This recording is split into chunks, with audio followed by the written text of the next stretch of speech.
Մի երիտասարդ անդադար իր մոր կողմից լսում է հետևյալ արտահայտությունը, որ տղաս, արի իրար հետ ժամանակ անցկացնենք, ոնց ես, գործերդ շատ է, չեմ կարողանում քեզ գրկեմ, չեմ կարողանում քեզնից բան իմանամ, ամեն ժամանակ այդ երիտասարդը ասում է, մամ, հետո կգամ խոսամ, հետո գալիս է երեկոյան արդեն հոգնած, դե մայրն էլ միշտ հասկացողի դերում պիտի լինի, գնում է քնելու, հոգնած է ու եւ այսպես երկար ժամանակ ու անկրծ մի օր գալիս է, տեսնում է դուռը փակ, ինչ որ մարդիկ շրջապատել են իրաց տունը։ Ու տեսնում է բժիշկներ են, տեսնում է ոստիկանության աշխատակիցներ են, ու գալիս տեսնում է դուռը փակ, ասում են,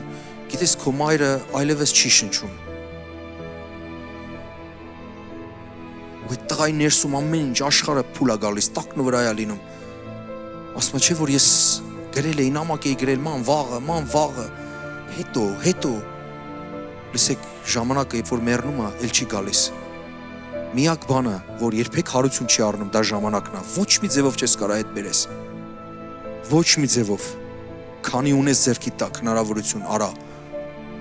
Սիրելու ժամանակն է, սիրի, ներողություն խնդրելու ժամանակն է, ներողություն խնդրի։ Գրկելու ժամանակն է, գրկի։ Վիճաբանությունը սկսվեք կանգնեցրու։ Այնքան թանկ է, գնում է։ Տեսել եք են ավազի ժամացույցները, մեկ էլ վերջանում է, վերջին այդ հատիկներն են ավազի են, մանր հատիկները վերջանում են ու ամեն ինչ ոնց որ կանգնի։ Սիրելիներ, այս կյանքի անունը քննություն է, ճիշտ տանք, ճիշտ հանձնենք։ Գնահատեք այն մարդկանց, ովքեր որ ձեր կողմն են, ձեր կողքն են։